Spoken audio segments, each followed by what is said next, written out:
should hopefully start just about now. Welcome so much, John, to my channel today. I'm so grateful to have you here. I love the work that you do, and I know a lot of my followers will know you from your very famous book, Men Are From Mars, Women Are From Venus. So welcome here today. I'm so happy to be with you, and it's fun to see so many of my books behind you. It's a blessing to really have you here. And I've always had a goal in my life to come to one of your seminars. So to have you here on an interview with me is amazing. I'm really appreciative. So thank you.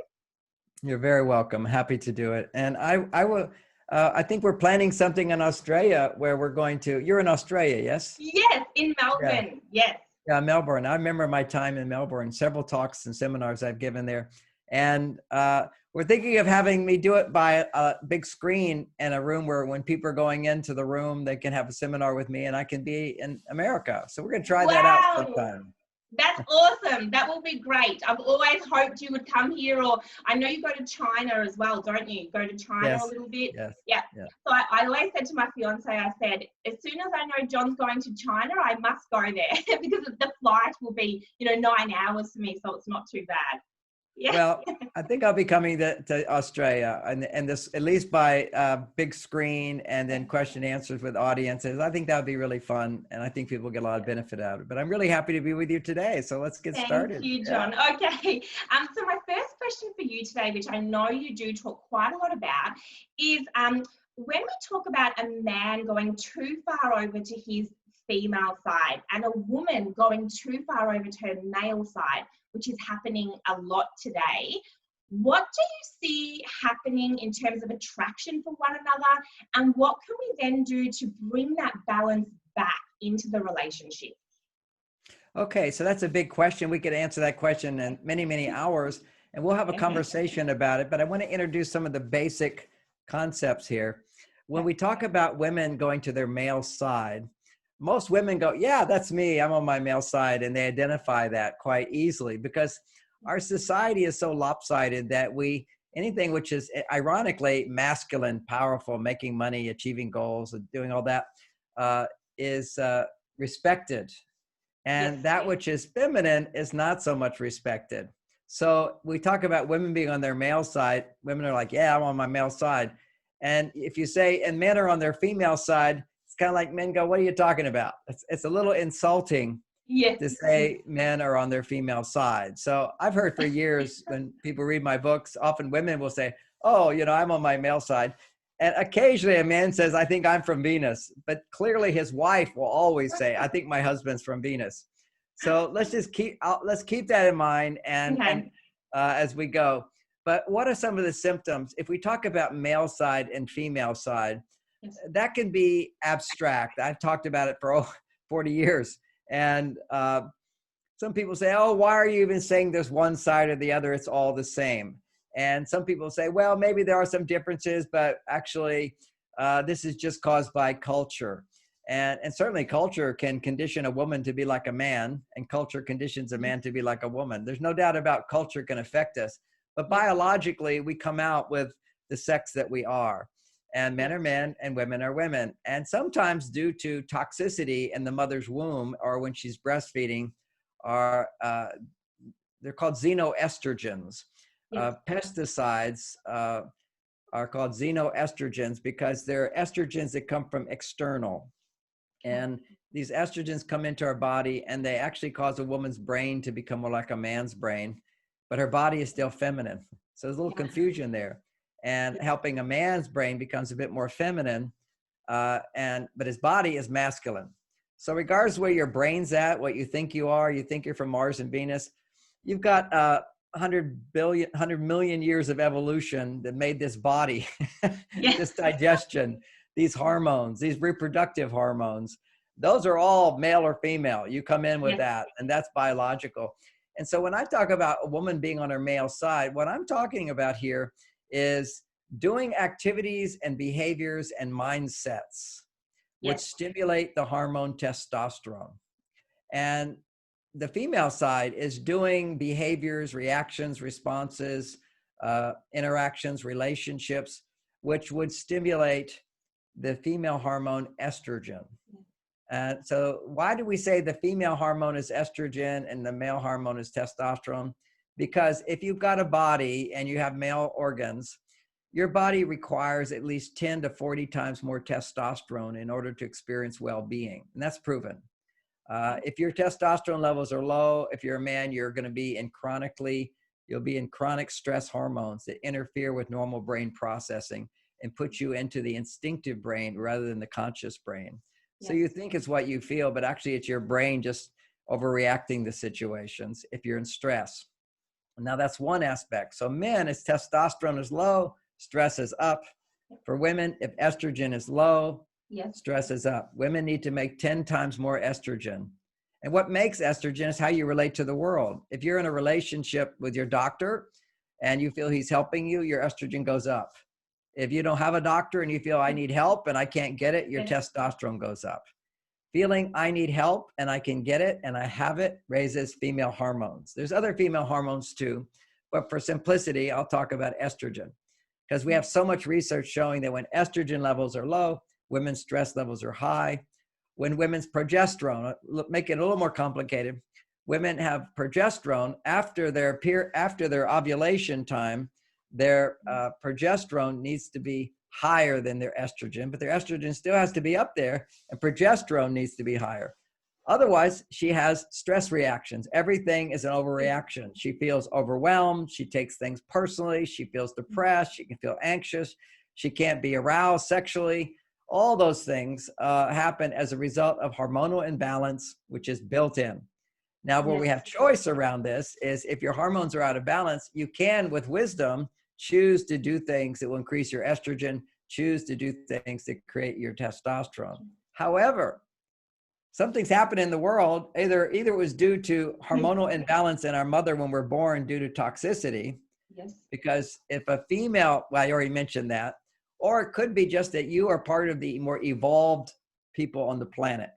You see, evolution, we all you talk about, monks who can do these amazing things with their meditation. I'm a 50-year meditator. I can go into samadhi trance for 18 hours. That was my foundation. But that didn't make me, that didn't make me a better husband, I'll tell you. Okay. But you have to learn relationship skills to be a better husband or a better wife.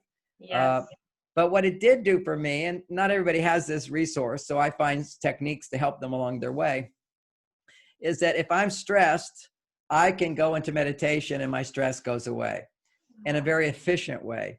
Now, men today are trying to do that as well. Often many of the misunderstandings that happen between men and women are because we have different needs in order to find balance within ourselves. But let's talk about why we go out of balance, first of all.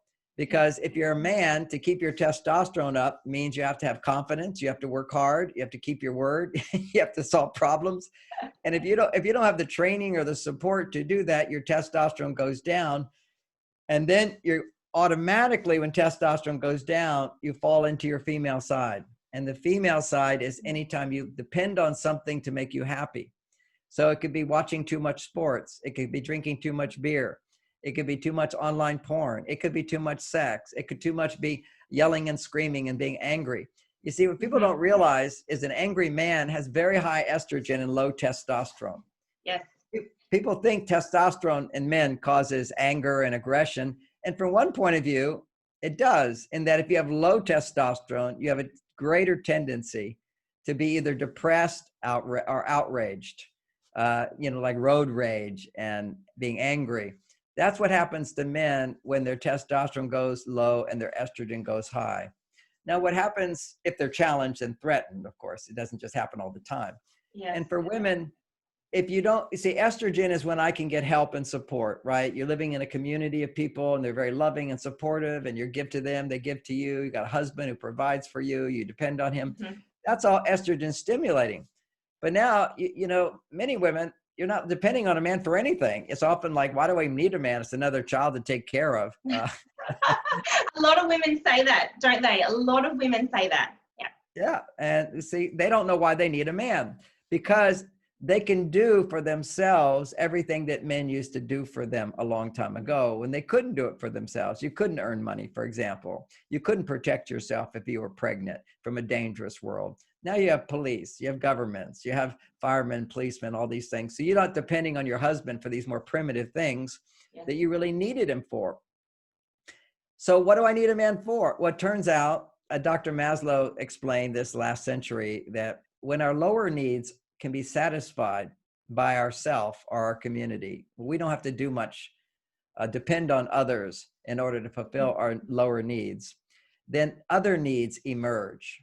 And those other needs are emotional needs, the need to feel free, to feel independent, and also the need to feel interdependent, or to need someone, to depend on someone, or to feel intimacy. So we simplify it. One part of us wants to feel successful. The other part of us wants to feel intimacy.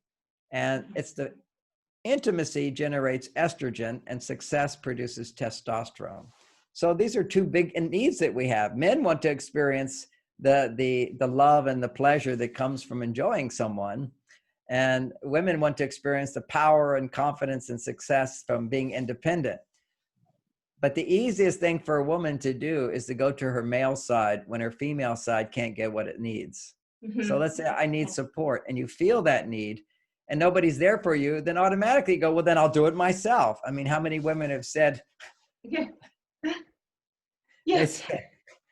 One of the things that I love that you talk about, and it brings it in together, we often hear that when a woman is dating a man and they say, receive from the man, allow him to give to you, because when he bonds with you and he gives to you, that is how that connection can start. And you also mention about how for a woman and a man to be attracted to one another, his testosterone has to be much higher and her estrogen has to be much higher. Otherwise, the attraction also doesn't come together. So those two things are, in a way, linked, would you say, together? Oh, that's exactly the point of polarity. That's why polarity can create passion in relationship and supports monogamy in relationships. Well, let's start out with what you said, which is when the woman is receiving on a date. You see, nurture supports nature. So we have these romantic rituals that will actually create attraction between the sexes. The man provides the meal for her at the restaurant. He goes out, he pays for the meal, and she enjoys the food, and she enjoys that he did that for her. He feels successful and doing good. You see, deep inside all of us, and it's true for both men and women, we want to help. We want to help. Yes. The difference is men want to help women and children and the world. We want to help. But women want to help, but they want a man to help her. See, and men generally don't want a woman to help him unless he's on his female side saying, I need a woman to help me. And that makes his estrogen levels go even higher. So yes, we all want to help, but for women, helping, if she doesn't have plenty of estrogen, actually raises her stress level. So let me explain that one. If I receive from you, there's a natural response, if I'm a woman, to give back. And that feels so good to give back. Giving back actually affirms how much I've received.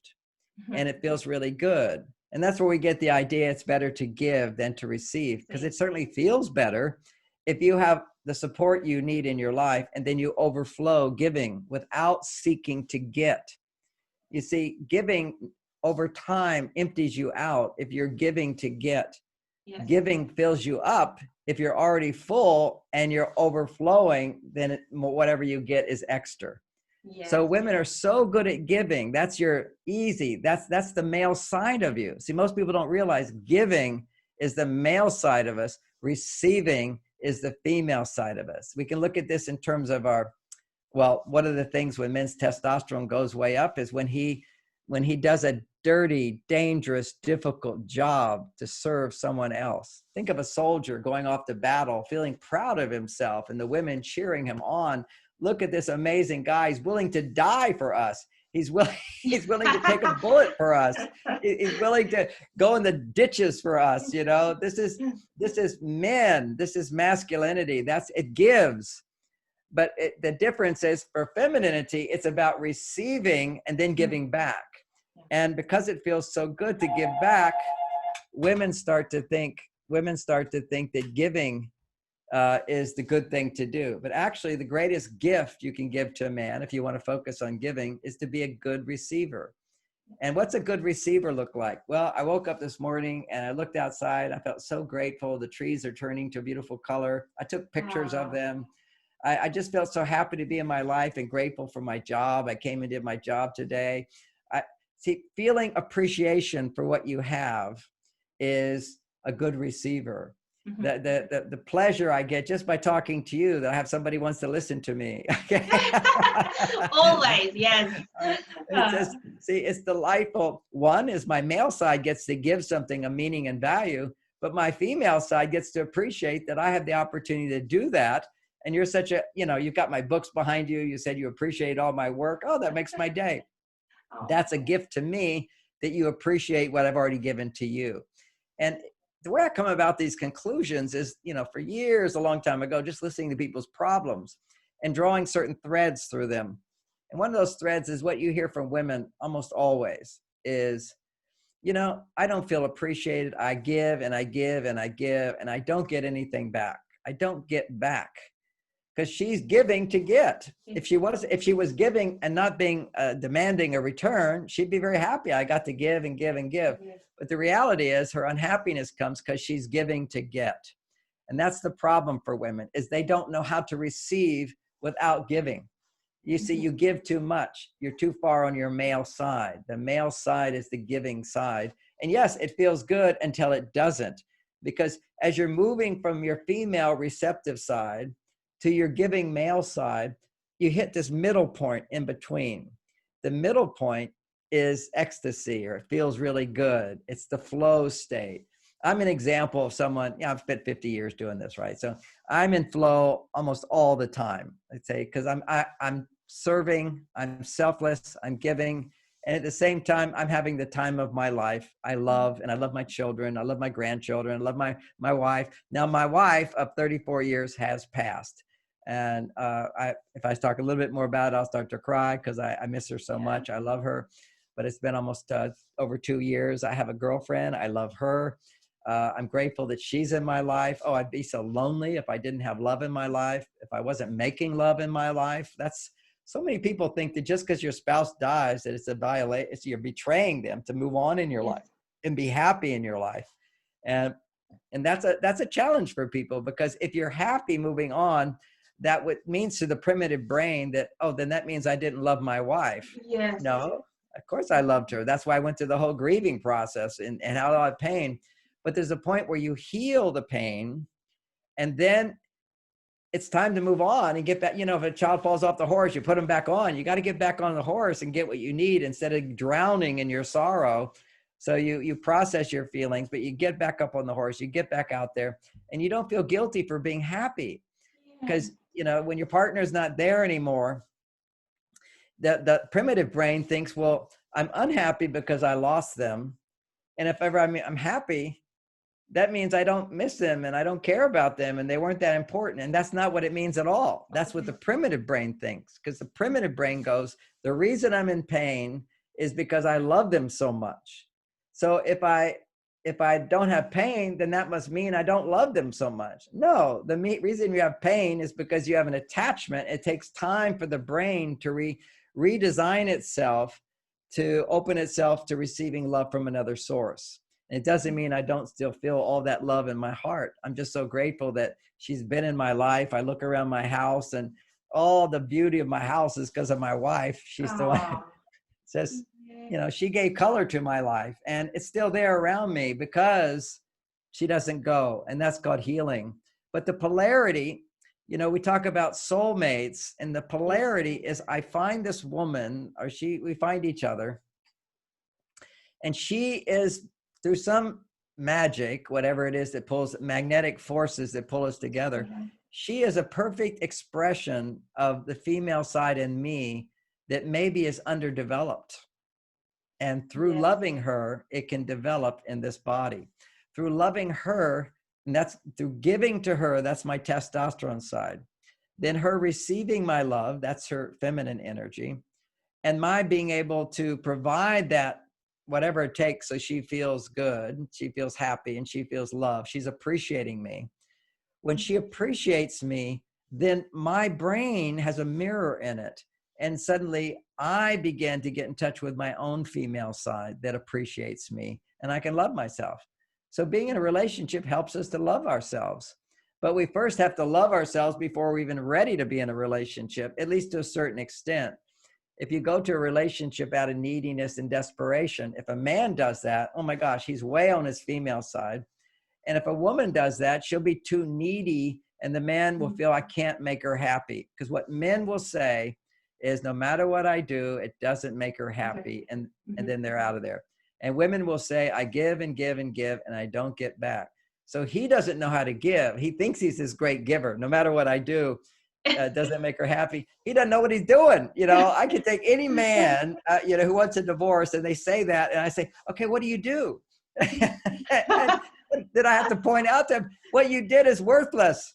You think it's really valuable, but it's worthless. It has a little value, but not much. I have to point out to him, women are different. So often, you know, some people might be wondering, what are you talking about? Well, one example, there's so many, but one example is a man makes a lot of money, and and their lifestyle is better than most people in the neighborhood, let's say, or at a good level. And his wife is not happy. And look what I do for her. I say, what do you do for her? Well, we've got a house, we've got insurance, we've got school for the kids. I make all this money. We went on that vacation. I took her to the theater on her anniversary. How can she not be appreciative of me? I said, yeah, I can understand why you would feel that way, but that's not what it takes to support a wife in feeling safe and happy and in love. He said, what do you mean? I say, well, they're different. They have different biology. Now, if you're a good husband, first of all, if she's capable of being somewhat happy on her own, her estrogen levels will be, let's say they're at 50, from a scale of 0 to 100, they're at 50. Now, that's just a way for us to talk about it. If her estrogen levels are at 50, and that she's reasonably happy and fulfilled in her life, and he can make her happier. He can bring her 50 roses or be a very wealthy guy, and that's going to go, oh, money, that made me happier. So she goes up a notch. But he can also bring 1 rose if she has normal levels of estrogen, and will go up the same. For women, they need lots of little things to keep the estrogen up. Or they need lots of big stuff, but you can't keep doing big stuff every day. You make all that money, that's just 1 point of estrogen. Now, if I give her a rose, that's 1 point. If I give her a compliment, that's 1 point. If I give her a hug, that's 1 point. If I listen to her with some interest, that's a point. If I, you know, all the little things that we used to do when we're dating were points. And she fell in love with us. But then he thinks, well, now I'm going to do the big stuff. I'll make money. I don't have to do that little stuff. Why do I have to do that little stuff? That's why she fell in love with you. It's the little stuff that helps to support her in her hormones going from normal, which is, yeah, you could be my friend. I like people. I love people, to being in love. Being in love with you is you get the status of king and she gets the status of queen, because you're doing lots of little things that you would do when you were dating her. But men don't know that. And so I point that out. And so logically men go, oh, I get it. That's my mistake. And I tell women, you know, the woman in the room, you know, the husband will say, I'll say, now, how do you feel? And she'll say, oh, you know, I feel like he's working too much. And then he says, but that's why we have this house and all these wonderful things. And then she says, I don't care about the money. I care about the love. You ignore me. I miss you. And I say to her, hold off. Never utter, I don't care about the money. Don't even let that come out of your mouth. You say, oh, the money is fantastic. Oh, it's just, you're such an amazing husband. I miss you and I'd like to spend more time with you. And so, yes, keep up the money. That's so good. It makes my life so comfortable. I appreciate it so much. Every day I'm driving this car thinking my husband worked so hard so I could have all these things. And I love you so much. I miss you. And as a woman, I need little things, little expressions of affection. And I know you don't understand that, but just do it. And it will make me really, really happy. So she can communicate this. He can learn. She can learn. But even better, they read my book together, listen to your show together, because you're just spouting my wisdom and other wisdom as well all the time, I'm sure, because you've been reading my book. So that's great. One of the things that I remember from a lot of years back, but it is in a lot of your books, where it is that when a woman feels that she's not appreciated by her man, she needs love in this moment, whereas a man needs the appreciation. And so for him, the appreciation is extremely important, but for her, the love. And sometimes we feel confused between, he doesn't appreciate me. Well, see, it's such a confusion, and a very quick, sometimes we'll clarify it. This is the bottom line. Women need respect. When women feel respected, then they feel more appreciated. Because when you respect someone, then they feel, yes, you appreciate me. But what's missing, if you just say to a woman, I appreciate you, I appreciate, if you just feel, I appreciate you, I appreciate, she's not going to feel respected. And so that appreciation is not going to affect her at all. Actually can make her more upset. Now, let me give you an example, because this is such an amazing idea that nobody still teaches. And so many people read my books and they still don't hear that I said it, because they always read what everybody else said is, you need to respect your man and then he'll be so happy. I go, no, it's not like disrespect them. I'm not saying that. You need to appreciate men, and appreciation and respect are actually two different things. Yes. Respect is, if you have a need, I make it significant and I honor your need. If you're more sensitive, if I want you to pound on my chest in sex, then you go, okay. But you say, I don't want you to pound on my chest. And I say, why not? I like it. I should pound on yours. No, that's going to hurt. So I'm respecting you. If I drive the speed limit, I'm respecting the speed limit. If I go slow in sex, I'm respecting your need. What I want is go fast if I'm a primitive man, but I respect your needs. I honor you, your sensitivities, your emotions, particularly your feelings and sensitivities. Men, you want her sensitivities to be there. That's why they can be so loving. Loving means to feel love. To feel love, you have to take down your guard and allow someone to affect you in a positive way. So I open myself up for you. You compliment me. I let that love in. Then my heart is open. But I need reassuring messages to keep my heart open if I'm a woman, because so many of the times my brain goes, he's ignoring me. He doesn't love me. Am I losing love? And this is what women are always looking for. They're looking to, does he love me? Does he love me? Does he love me? That's just women. Just like men are thinking, how can I make more money? How can I make more money? Did I make the money? Did I lose the money? Since the COVID thing has happened, I'm not traveling to teach my seminars anymore, which used to be most of my time, other than my family time. So I decided to learn how to do investments, doing the stock market. It's kind of just a fun hobby. But I always want to go look, how's my stock doing? How much money did I make? And I'm also doing options, which even after you've got me, you have to really look. So my brain goes, what is it looking at now? Almost like my dog. But my dog is always like looking for more food, always looking for more food. Are you going to feed me now? And they're so anticipating. Is that for women, they need, if men could just get this, as much as you want people to say to you, oh, what a good job. Oh, that's amazing. Oh, I want to give you a bonus. Oh, I want to pay you more. I want to give you elevation. Think of it for me as an author. Like I just gave a talk today, and it was one of those live Facebook things. And people all saying how much they love me, how much my books have changed their life. And you better bet after my talk, I'll go read those things. What are they saying? What are they saying? I'm looking for reassurance that I'm a successful person, that I made a difference. Who doesn't want to feel they made a difference? Well, most people can relate to that, but men don't relate to their wife needs the reassurance that you are my sweetheart. I love you so much. You're so beautiful. Oh, you got your haircut. Oh, I love you in that outfit. That deep inside of women is an insecurity that needs reassurance. And some women have become so on their male side. They're like a fireman who says, oh, the woman says, oh, thank you so much. He says, it's my job. I don't really need it. She becomes so tough. And it's like to find the part of you that needs to have someone love you, that needs to have someone say nice things to you, to speak the language of love to you, to hold you in ways that say he cares for you, to plan things for you, to let you know that no matter what happens, no matter what comes out of you, he still loves you. And even if he makes you angry and upset, even if she makes him angry and upset, he will stop talking and go away and do something to make himself feel better and then come back with more love. See, this is a commitment to love, and that's the power of masculinity. And men don't realize what women need. They need to feel he's a stable rock, that I can sometimes not be perfect and I'm not going to lose his love. And often instinctively, they will test the man as well, simply to be reassured that if I'm not perfect, he will still love me. Yeah.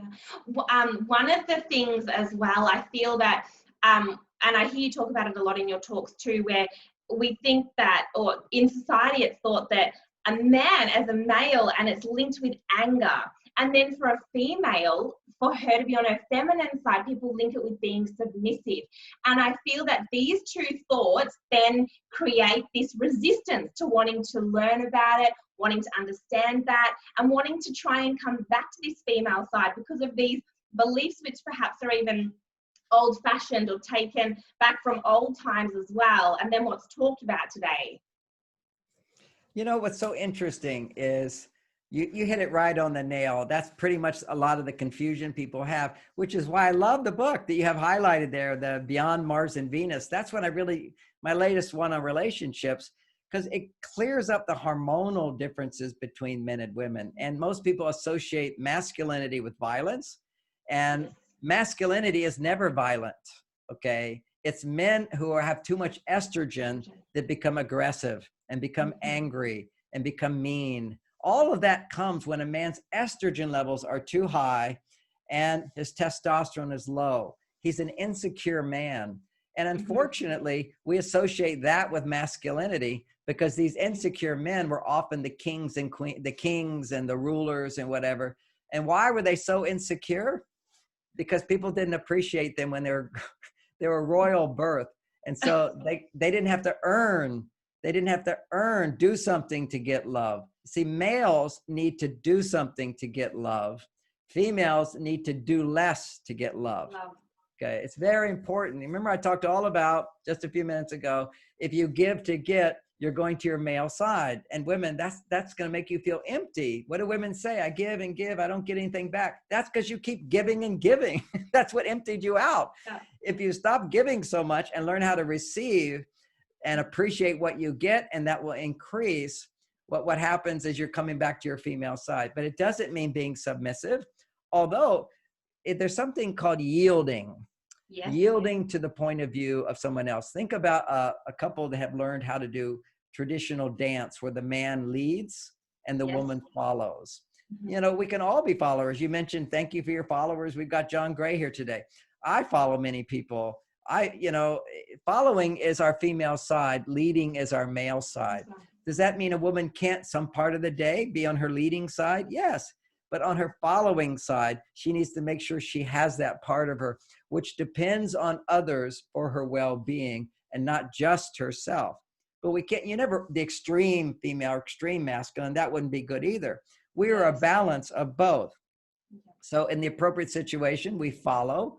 I have a little thing here that might be a little cancer growth here. And so I'm going to go to a doctor and they're going to test it for cancer, and then they'll do a little surgery and take it out, or they'll freeze it, they'll do something. So I'm going to that doctor. That's my estrogen will go up, and estrogen allows you to appreciate. So I'll be so appreciative of that doctor afterwards. It's already, I'm feeling so grateful to have this treatment for this spot, on my nose. So it's when you're dependent on someone to do something for you that you can't do for yourself, you feel a lot of appreciation. When you depend on someone for something you can do for yourself, but you realize you don't want to do everything yourself, then you'll also appreciate. Sure. So women can take that to heart, what I just said. Yes, you can do everything, women, but do you want to do everything? No. I love it when the difference between being needy, but then getting something from somebody and being appreciative. So he does something for you and you appreciate that, and you are needing him to do that. Whereas when you're needy, and no matter what he does, but then you don't appreciate that. That's so nicely said. That's always been a big question. And of course, you've read it in my books, how I tell this story, but I'll share it with everybody else. Women are always saying, because I say to women, a man needs to feel you need him.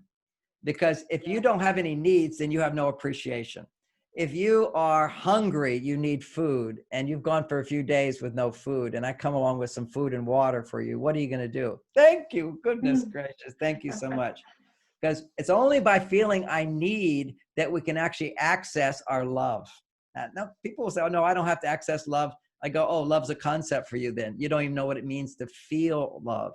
You know, some people have actually written books saying love is not a feeling. It's a behavior. There is something called loving behavior, but love itself is a feeling. It's a wonderful feeling of having a need and having somebody fulfill it for you. And just for the strong women who have that difficulty saying, is it needing weakness? If it's neediness, it is a weakness. It is very undesirable and for a man to see a woman who's needy, and 10 times more undesirable if a woman sees a man needy. Women can't take a needy man at all. I mean, so they're terrified. Yeah. So they're terrified of actually being somewhat needy themselves. So they want to push their needs down. But here's the difference between needy and needing, as you were just explaining. When you're just in touch with your needs, then you can appreciate someone. When you're needy, you're saying, hey, I have a need and you're not delivering. So an example to take that abstract concept is in my marriage with Bonnie, she's such a people person. You know, she would have parties and everybody come to our house and celebrate this and celebrate that. And you know, she'd be overwhelmed and she'd say, you know, you don't do anything. You know, I said, well, I'm working. And well, I need your help. I said, okay. Tell me, give me whatever you want me to do and I'll do it in my own time. And so she said, okay, I want you to do the drinks. I want you to get the bucket and put ice in it, have a lot of ice for the drinks. And I want you to put up the decorations. That's all I want. I'll do everything else, but you do that. I'll be very happy. So I said, okay, now I can do all that in 15 minutes. Okay. So it doesn't take long. And being a kind of common man, I wait to the last minute to do stuff. All right. And also the ice will melt if I did it too soon, whatever. So I'm doing my work. I like to work. I work very hard. So I'm doing my work. I get home and I remember coming home around the time the party started. And I walked in the door and she says, you're too late. You're too late. I had to do it all myself because you weren't here. That's called needy. Okay.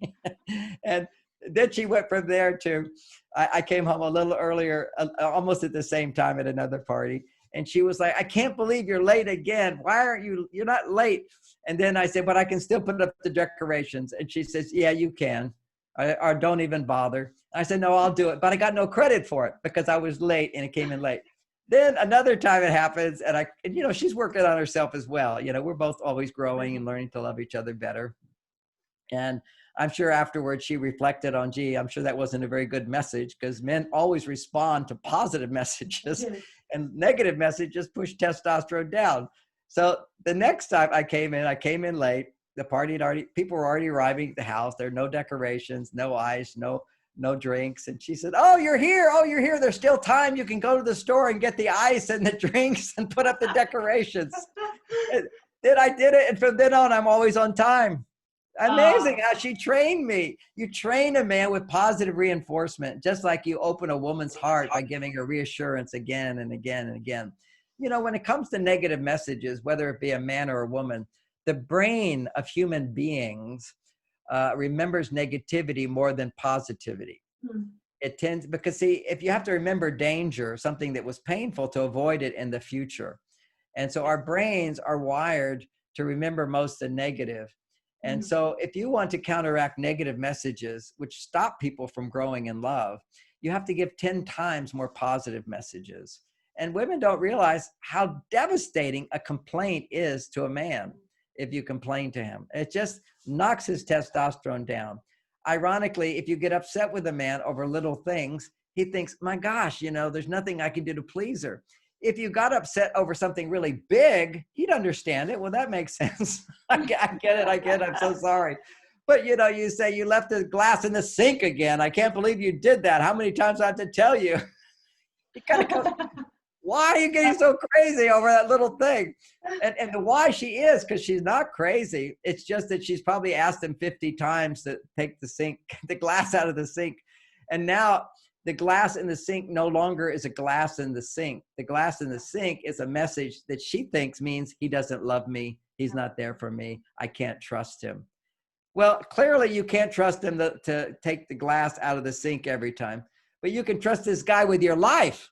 I mean, let's look at relationship here. So we have to recognize that most of the negativity that we ever feel is our own inner inability to love. And we need to own it rather than blame somebody for it. Yes, yes. In this world today where we know that unfortunately it is so easy within our relationship to either think that the grass is greener on the other side, to have access to having a sexual affair. And I know as well, I've read from you about bringing that attention back to your partner. This was in your book, I know. Mars and Venus in the bedroom. And Yes, that stayed in my mind for a long time, to bring that attention back. When you feel that attraction for somebody that you may see on the street, bringing that attention back. But then also, if a woman in particular does observe that her husband may look at another woman, and not in a disrespectful way, not a long look, but a quick look over, then to be accepting that is part of life, and that they are very visual creatures. And then that also helps him have more attraction for her, because if he feels that he can't look or have that quick glance, then suddenly the attraction for his wife comes down. Nicely said. Okay, you just those are all good ideas for my book. That's all from the book. Yeah, I know, they're great. It's a great book, and I appreciate you bringing these ideas back, because actually I remember every moment writing those things. Yeah. With all those books, 28 books, I wrote every word of them. It's amazing. Wow. So, such great stuff you hold on to. You remember certain parts and they stick with you, and you never forget them. So there's everything I teach is based upon my life experience, and that's been helpful to me, that has been helpful to my clients and my seminars, and then I'll put it in a book. But there's several stories there that you refer to. And one is the training a man has to go through to be in a monogamous relationship, and the benefits of that. So I took this from my years as a monk, because as a monk, what you do in meditation is your mind wanders and you bring your mind back. Your mind wanders, you bring your mind back. Your mind wanders and you bring your mind back. And it's just, people think it's a boring thing, but once you learn how to do it, once you can hold a flow of attention on one thing, then that just becomes more and more pleasurable.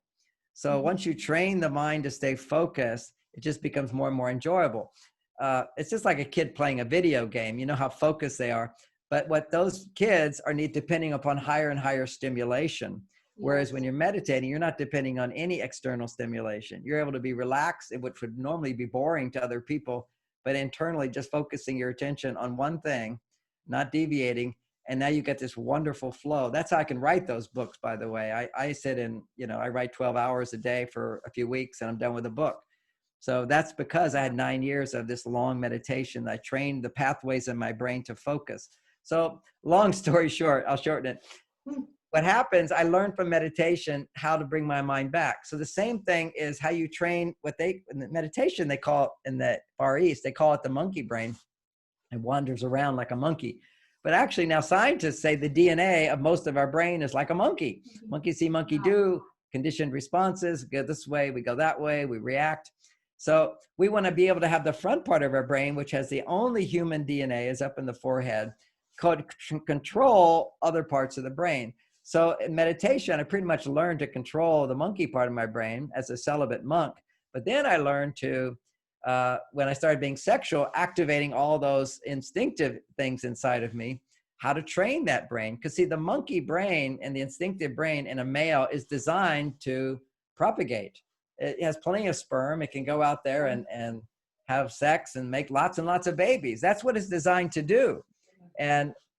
But see, people say, therefore men are not by nature monogamous. I say, are you kidding? We're totally monogamous. It's when our monkey brain is in control. That's not monogamous. Right. So when for a man, his tendency is to wander towards beauty. And when you see a woman, by the way, my wife goes and we go for walks. She said, look at that flower. Oh, look at that flower. Oh, look at that flower. So beautiful. What you have to understand, women, is that men appreciate women's beauty. You are by nature beautiful. That's part of quality of femininity, is beauty. So you see beauty, you want to look and you want to touch. It's natural. It's a natural thing. Yet we have propriety around the whole thing. And so one day I'm a girl's walking by in a bikini, and all the men look, and I'm watching all the men look, and I'm looking at this lady who's frowning at her husband because he's not looking. And the reason she's frowning at him is she's saying, I know you want to look. And that's suppressing his nature when he's around her. At the same time, I've had conversations where my wife says, you know, you were really looking at that woman for a long time. I said, no, it was just a moment. She said, no, it was a long time. I said, no, it was just a moment. And she says, that's because you're in a trance. You're drooling. So she made a joke out of it. And she said, you know, I know you're a guy. That's why you're attracted to me. You think women are beautiful, but it's embarrassing to me. And so it makes me feel like you want her, even though I know you don't. It's just your mind wanders. You see beauty. So she said to me, so we figured it out. I said, okay, honey, if I'm looking in the slightest bit of embarrassment because I'm looking too long, just give me an elbow and I'll stop looking and I'll give you more attention. I'll show some special attention to you. And so that was so liberating for me to feel like I wasn't a bad person for looking, but also I could be inappropriate by looking too long. So, and who's to determine that? My wife's sensitivities and feelings. But she wants to be careful that she's not giving a judgment that you should never be attracted to women. It's just that you shouldn't have an affair with women. Yeah. So then the next thing I wanted to do is to increase my feelings of attraction for my wife over time. And so what I realized is every time as a younger man, before I trained my brain, my mind might start to wander and go, oh, that would be fun to have sex with her. And if there's any titillation inside of me, I would immediately go, okay, yeah, that would be fun, but I have more fun with my wife. And I would remember the last time I made love with my wife. I'd bring that feeling that got maybe triggered over here back to my marriage, always coming back in my mind to remembering a time I made love with her. And that was like training my brain. Whenever I'm sexually aroused in some way, it goes to Bonnie, it goes to Bonnie. And that's a pathway that literally the neuroplasticity of the brain can be trained. And that's the great news today. And unfortunately, and this is a sad truth, is that men don't realize the dangers to their relationship or their potential in the future of falling in love with a woman because they have sex with a computer, when they have the internet porn. What happens is, just as a brief mention on that, but we know now that teenagers who have had a lot of internet porn, by the time they're 21, they're impotent with a real woman. And that's because when you masturbate to a fantasy like that, it produces higher levels of dopamine, just like a video game produces higher levels of dopamine. And that is like a cocaine, literally like you just took a little cocaine. And the hormonal response to that for a man is, for about 6 minutes, there's a surge of testosterone, and then it dramatically drops, and he's left with a huge amount of estrogen. So you're literally training your body to have low testosterone when you use the porn online. Are you a bad person because you do? No, you're just addicted to it. In the same way, somebody could be addicted to too many desserts. That would also interfere with your health. Any addiction interferes with your ability to enjoy what is normal. But this porn addiction is really more powerful than I see that the two most powerful addictions that can occur that interfere with healthy relationships is complaining and having sex online. Men are more vulnerable to having sex online, and complaining and negative thinking, women are more vulnerable to. Men can have it, of course, if they're on their female side, but they did research now on women, both on men or women, if they're chronic complainers, but most of them were women. What they found in an MRI scan is that when they were complaining, feeling about loss, feeling, disappointment, grief, whatever, it was the brain lit up as if they were taking cocaine. Wow. So indulging in a negative emotion is actually addictive. It produces huge amounts of dopamine, just like internet porn produces huge amounts of dopamine. Just as, our whole social media addiction produces high levels of dopamine, so people are looking for it. I'd say in a very tiny way, I look at my stocks, like I want to go look at my stocks. How much money did I make today? How much money did I lose today? How much money did I make today? How much money did I lose today? So I restrict how much time I go there. So that can be a little piece of chocolate for me, but I don't have too much of it. We don't want to be driven by the external world too much. Otherwise, we disconnect from the part of us that has happiness from inside. And I gained a lot of my wisdom really because of the disciplines in my 20s where I was a celibate. I wasn't addicted to sex or masturbation or any of that. I found the pleasure and the wisdom within myself, and which that created a foundation. So when Bonnie would push my buttons and would make me upset, I would, go, okay, I need a timeout. I'd take a timeout and I'd go and I'd meditate and rebuild my testosterone and come back with more love. And I made it a commitment. And this man could make a world of difference if you would practice this for your testosterone. Every time you complain, you're producing estrogen. Yes. And women, every time you complain, you're getting a dose of estrogen and then your testosterone surges. Because the ultimate result of complaining is you get less. And so you feel, then I have to do it myself. So what can you do with all those emotions inside, women? What you can do is, rather than complain to your husband, pretend you're complaining to your husband and write it on a piece of paper. And then imagine, then writing a letter to you, imagining what you want your partner to say back to you. And then questioning yourself, and how does that make me feel? And if you get the words you need to hear, you'll feel love. You'll feel love, and then you go back and give love to your partner, as opposed to holding on to our negativity. Because women, by nature, one of the big estrogen producers for them to lower their stress is to feel that their negativity is heard, just as hearing their positivity is heard. To be seen, to be heard, to be acknowledged, to be served. All those things raise your estrogen and progesterone.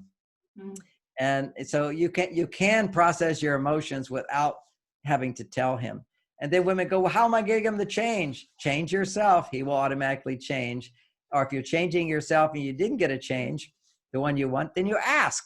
But you ask from a place of not a demand, not that, John, hey, John, would you try to remember to empty that, put the glass in the dishwasher? That would be really nice. As opposed to, you did it again. How many times do I have to tell you? You're going to tell me forever if it comes out like that. And that's not a choice in my brain. Men respond to negativity from women, if they love her, with resistance. They respond with love, with selflessness. This is your power, women, if you learn to use it. Well, thank you so much, John, for your insight, your wisdom. I am so grateful, and I would love to have you back on here again. I've got so many questions I could ask you, and I look forward to hearing the feedback as well from all of the supporters, the followers. So thank you very much. Oh, you're so welcome. And I've enjoyed this interview so much because you kind of said everything I would say. And then I just said it back because you're so well versed in all these ideas. And it was fun to remember some of the old techniques that I used to teach, because I teach so much more now. I mean, it's more and more information. So I'd love to come back and any feedback people have. But I know for some people, they still get a little hung up on, well, I'm a woman saying I'm more from Mars, and a guy saying, well, I'm more this way. And let me say this, is when you're out of balance, it's always easier to go out of balance than to be in balance. That's the nature of life. Yes. We know that eating too much ice cream, for example, tastes good, but then we get out of balance as a result of it. Moderation.